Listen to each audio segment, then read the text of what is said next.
In a Counter-Strike match, information can mean the difference between success or failure. As a result, smoke grenades have become a cornerstone of team tactics. With Counter-Strike 2's new game engine, we've evolved smokes and made them dynamic.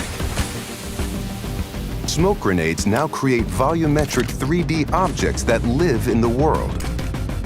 Now, not only do all players see the same smoke regardless of position, but the smoke can interact with the environment in interesting ways. It reacts to lighting, grows to fill spaces naturally. The shape of the smoke cloud can be pushed and carved by bullets and grenades. In Counter-Strike 2, smoke grenades provide even more tactical opportunities. They're just going to look and play better. Counter-Strike is known for its visceral and satisfying gunplay. Now, firing a weapon looks pretty simple. You click your mouse, your character shoots, your target takes damage. But there's a lot more happening behind the scenes. In previous versions of Counter-Strike, the game only evaluated moving and shooting in discrete time intervals, or ticks, and time between those ticks didn't exist. For the most part, the experience was seamless. But sometimes those milliseconds between click and tick could be the difference between landing or missing your shot. That's why with Counter-Strike 2, we're introducing sub-tick updates. Now the tick rate no longer matters for moving and shooting, so the server will know the exact moment you fired your shot, jumped your jump, or peeked your peek, and the server will calculate your precise actions between ticks. So what you see is what you get.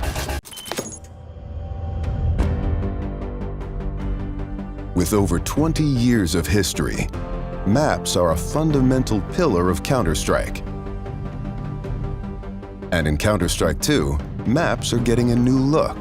But don't worry, you can still bring along your countless hours honing strategies and exploiting every corner and crevice. We took 3 approaches to improving maps while retaining their rich legacy. First, there are touchstone maps. Classic maps with solid foundations that players can use to evaluate gameplay changes from CSGO to Counter-Strike 2. These have improvements to lighting and character read, but otherwise haven't been changed.